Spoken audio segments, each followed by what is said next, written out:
Evening and welcome. There you go. Okay. Good evening and welcome to Stress 101.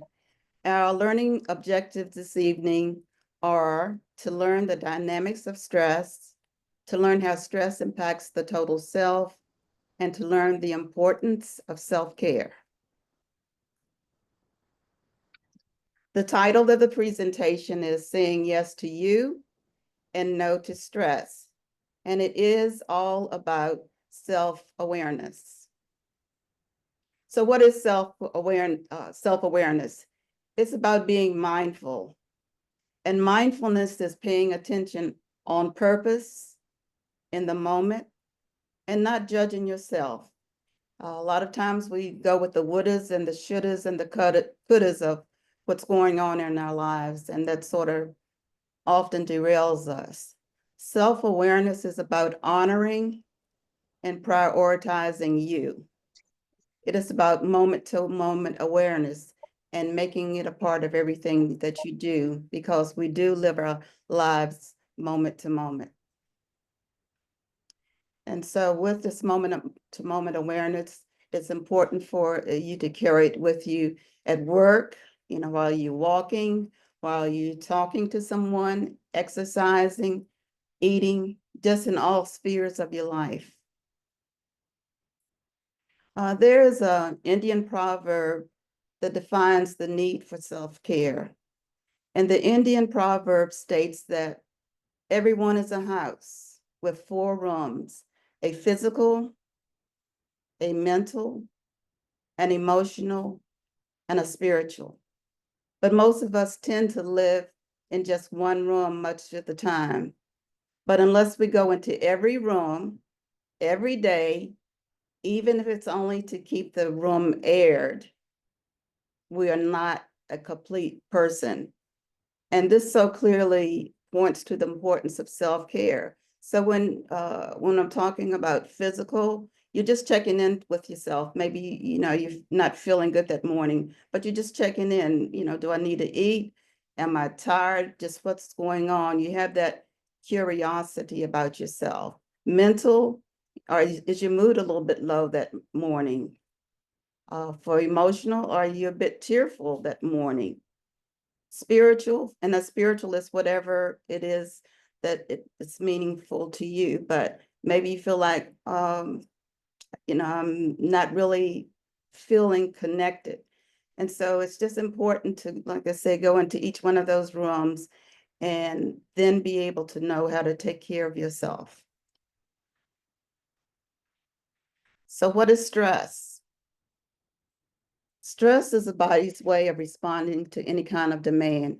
It can be caused by good or bad experiences, and it affects our body and our mind.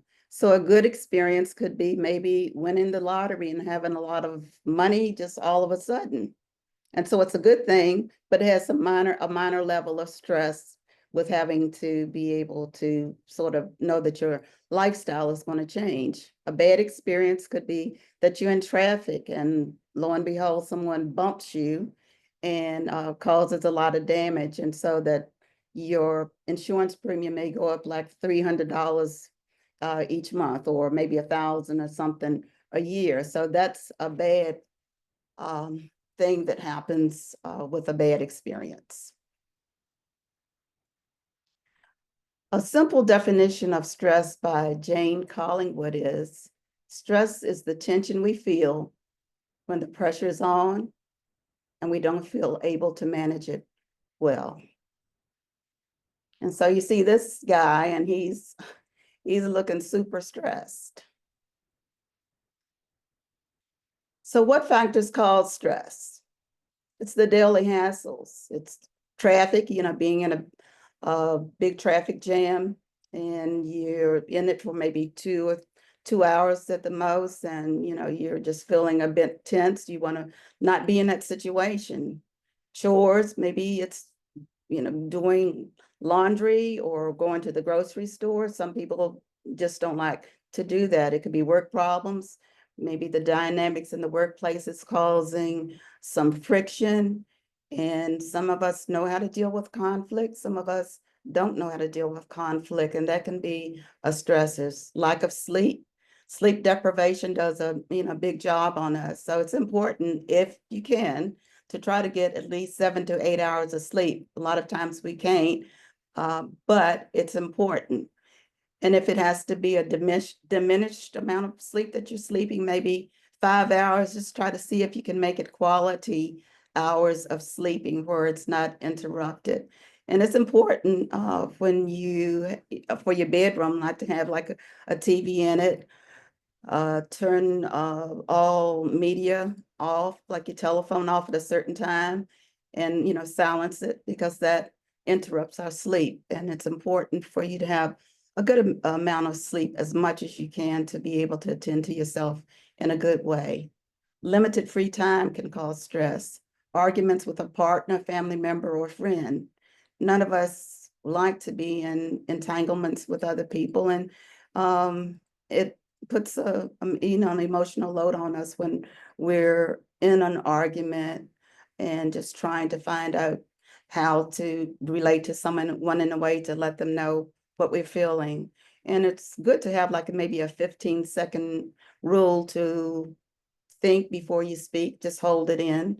15 seconds doesn't seem like a lot, but it can be a lot. And that sort of gives you the amount of time to sort of pull back and think about what you want to say.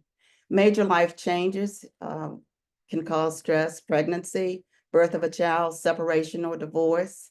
And for women with, say, for instance, divorce, it takes us on average about 7 years to get over it, financially or emotionally.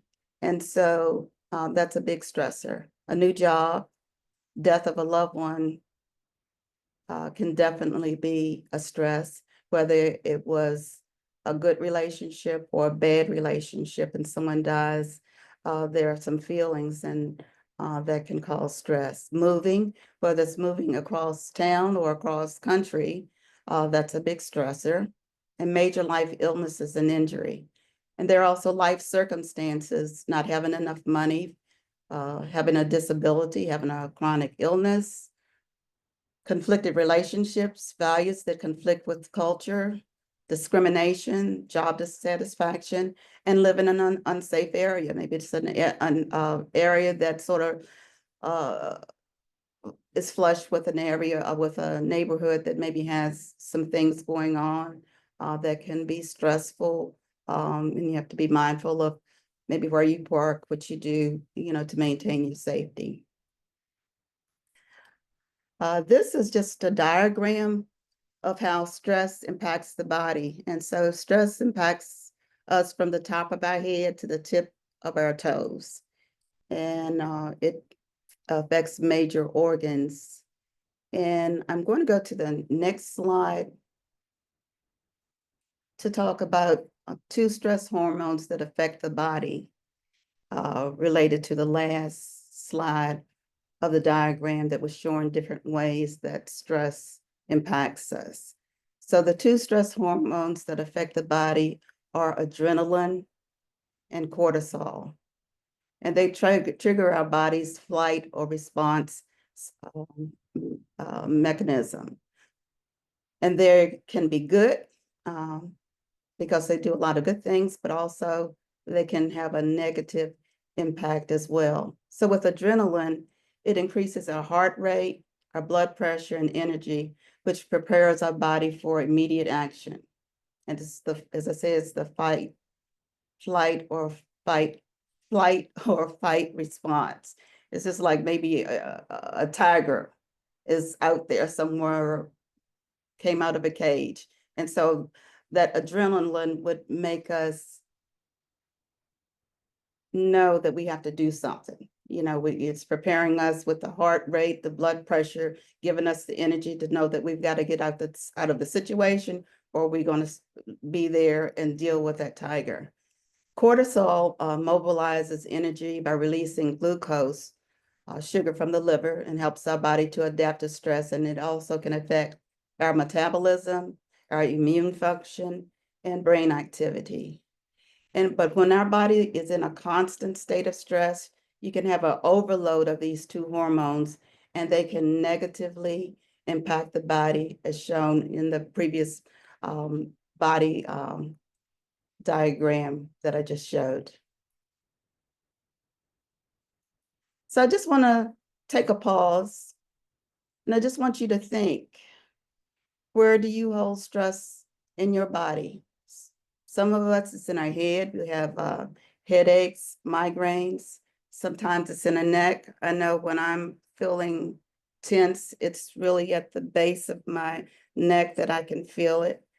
Some people feel it in their mouth, unknowingly at first, through the grinding of their teeth. You know, some people grind their teeth at night and don't realize it until maybe it's, that they wake up from that noise and know that they're grinding their teeth. And in that case, some, people have to go to the dentist and get a mouth guard in order to not grind their teeth. So sometimes it's in the mouth with the teeth. Sometimes it's the shoulder where the stress is, the back, the stomach.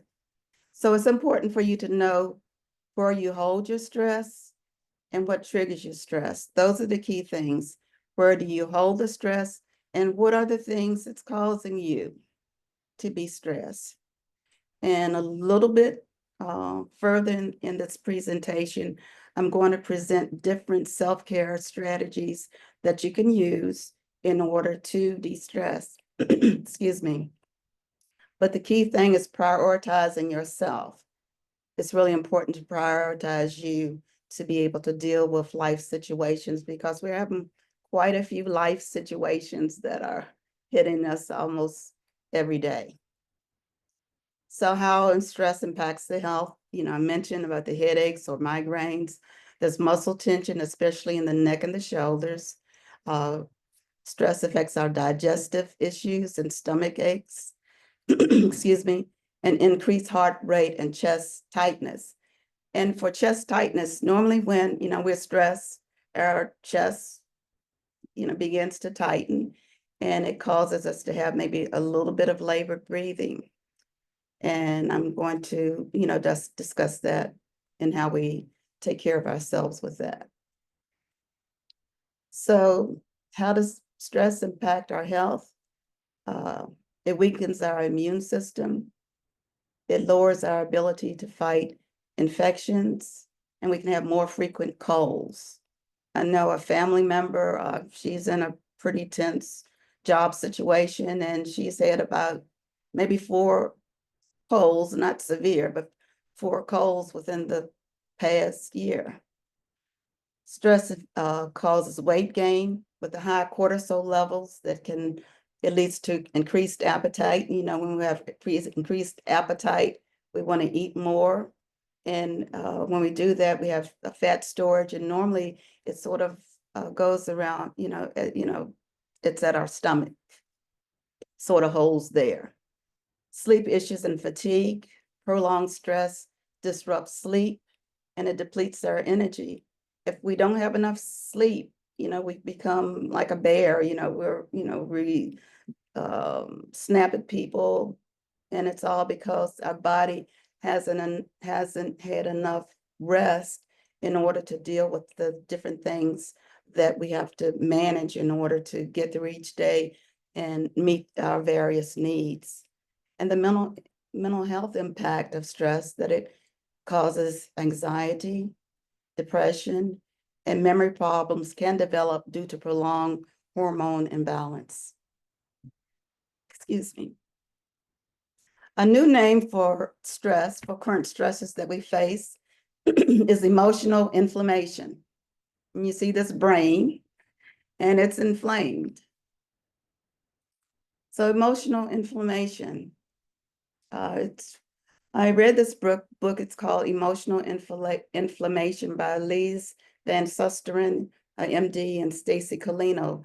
And there is just a simple definition of emotional inflammation. And it states similar to PTSD, post-traumatic stress disorder, but one that stems simply from living in our today's very tense, tumultuous world.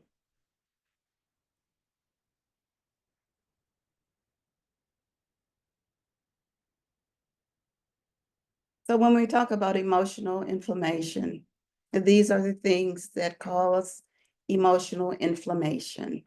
We now hear, talk about, and see this quite a bit about climate issues, environmental threats, racial discrimination, sexual misconduct scandals. We've heard and we see a lot of that.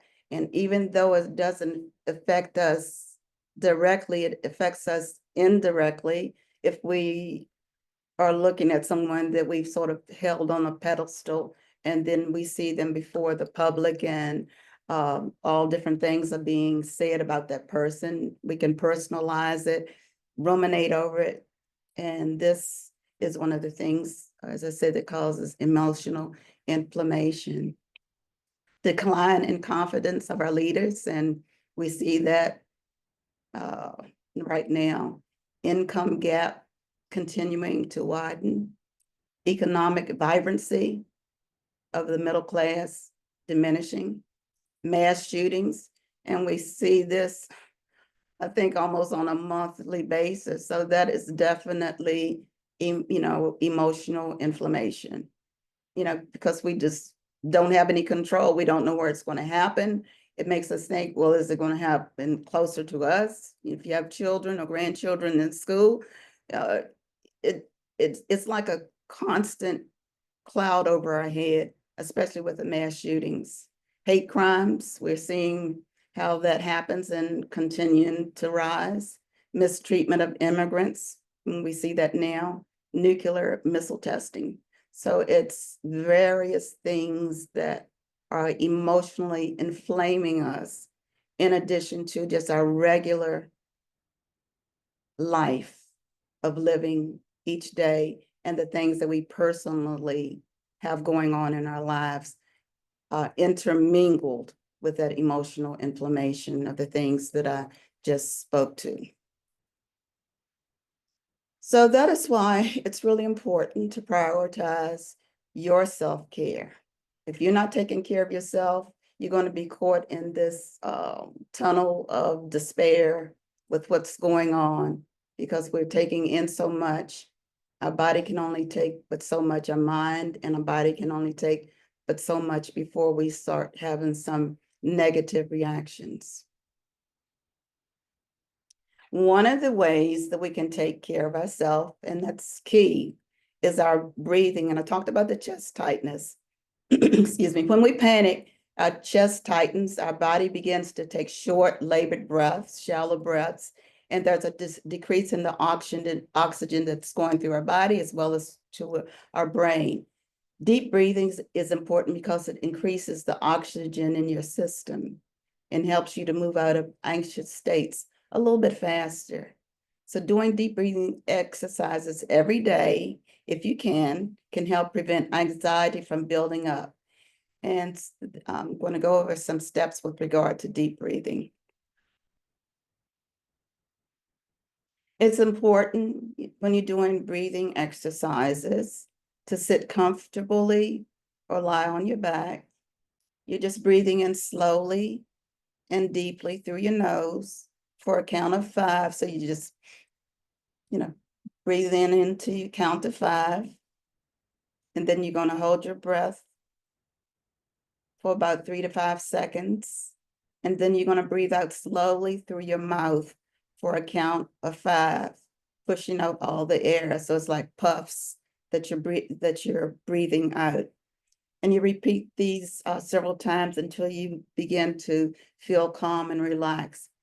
And doing this can help you stay in control when you feel anxiety beginning to increase. And you can do that anywhere. You can be in traffic.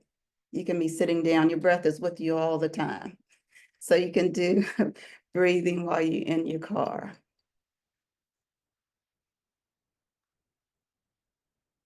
Another form of self-care and taking care of you, and I really emphasize the importance, you've got to take care of yourself. Another way we see in this slide is meditation. This can help calm you and clear your mind of worries by doing these following steps. You practice daily at the same time. So you just try to get into a regimen of doing it. And I would just want to constantly say, don't judge yourself. If you start and you stop, that's okay. But it's just getting into a routine. So you practice daily at the same time, you practice for at least 10 to 15 minutes. If you feel that you can't do the 10 to 15 minutes and you can do 5, you do that. Find a quiet place with no distractions, wear loose clothing, sit with your back straight, or lie down and remain alert. You close your eyes. You can concentrate on a single word or object or calming thought, such as the word calm or peace. And don't worry if thoughts or images intrude while you're doing this. You're just relaxing and you return to what you were focusing on. And you continue until you feel relaxed.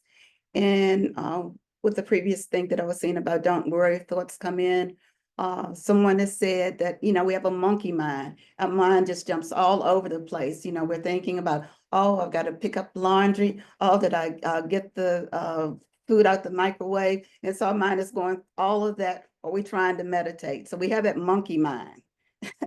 And so we have to know that, no judgment on ourselves with that. Just, regroup and come back, refocus and come back to the meditation. Another form of taking care of yourself is progressive muscle relaxation.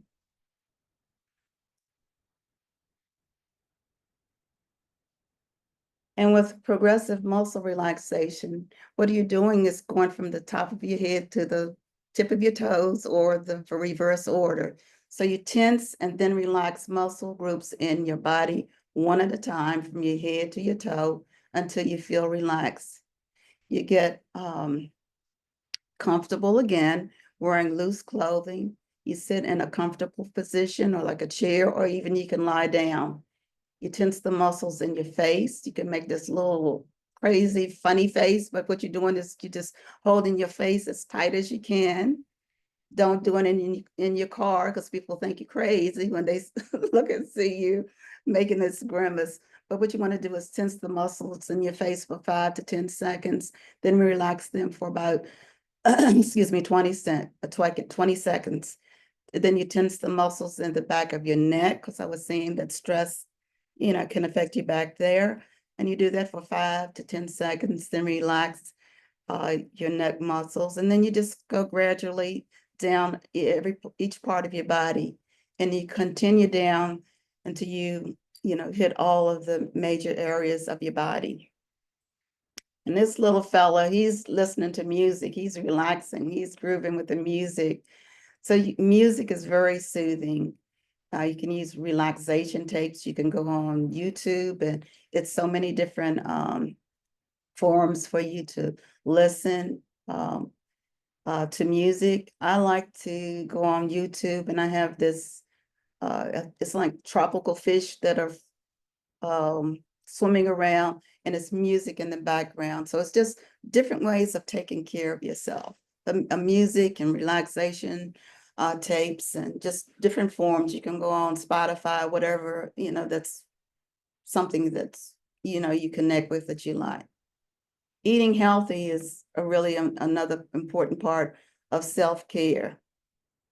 We are what we eat, so it's important that we choose wisely and to prioritize your health. I know we have broccoli and fruits and fish and just a range of things. So it's, just knowing, you may have an occasional slice of pizza, but you don't want that to be a diet. So you want to eat healthy, and if you're going to splurge, just do it very, very sparingly, but come back to eating healthy, because your health is your wealth. Other relaxation self-care techniques, visualization is one, and it's where you're thinking maybe you had a really nice vacation. You went to the beach, maybe you went to Switzerland, to the Alps, whatever it is that sort of really made you feel good. So you just sort of take your mind to that particular place, and you begin to think about it, the smells, what you saw, what you were hearing, colors, clothing that people had on, all the things that sort of struck you in a way that made you feel connected and relaxed. So that's visualization. Guided imagery. With that, you're guided through a series of exercises in which you visualize peaceful scenes, sort of similar to visualization. And then there's biofeedback. And there are special devices that are used to help you to learn conscious control of your heart, muscle tension by using sensors on the body. So you can go to a biofeedback clinic and they'll put these sensors on your body and it registers where you are experiencing stress, what parts of your body that you're experiencing that, and then prescribing and recommending different things to do to take care of yourself, such as what I mentioned before about deep breathing and meditation. And some people do journaling to de-stress. So it's, different ways of from the biofeedback that that you have to do in a prescriptive manner in order to take care of yourself. So time management is something that you have to do in a positive way, because many of us multitask, and multitasking can really get you off track if you're not that good at it. And most recommendations are that you finish one thing at a time rather than to sort of put so many things together for you. So with time management, you're focusing on what is important and you delegate or eliminate non-essential tasks. You take breaks, like with COVID and even after COVID, many people worked at home. And sometimes you can just be into this rhythm of just constantly working and look up and you've been working from like 8 to 2. So it's important that you just pull away, open the door, go outside, take some deep breaths, maybe just do some exercises, but just move away from what you're doing, take some breaks. Short breaks during tasks can improve your focus and reduce the stress because you're moving away from that environment. For a minute, your mind is recalibrating in a way of, hey, I'm taking care of myself. There's a acronym, it's called CAPS, and it's a good way of keeping perspective for yourself. And it says that everything in my life I create, I allow, I promote, or I step into. And so this can be positive or negative. What do I create? Do I create chaos in my life, or do I create peace? Do I allow people to unnerve me, or do I allow myself to cancel those things out that's causing me to that? Do I promote wellness for myself, care for myself, or do I promote inner chaos and outer chaos for myself? Do I step into things that I don't need to step into? Or do I step away from things that can sort of take me off my game? Affirmations. So we are what we think. Affirmations are positive self-talk that affirms us. Affirmations can help manage stress by promoting a more optimistic and resilient mindset. Because it's important to think and speak truth and power to yourself.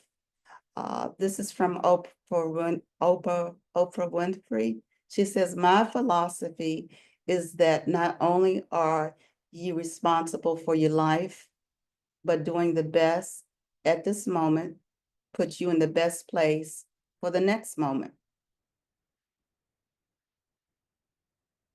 So some affirmations, I got this from the Cosmopolitan magazine, February most recently, and it's by a writer, Mary Honkus, 70 self-love affirmations that will make you feel like a queen. And we need to feel like being a queen, and we are queens, so we gotta walk the talk and be in that. So some affirmations: I am constantly growing, evolving, and improving. I am grateful for all the lessons that shape my growth. I am proud of the life I'm building. I'm aligned with the highest purpose and vision. And I talk to clients that I have, and I tell them the importance of affirmations. We have to affirm ourselves when we get up in the morning and at night. We got to put positive stuff in our head in the morning, which will carry us through to the evening, and then seal it with something positive.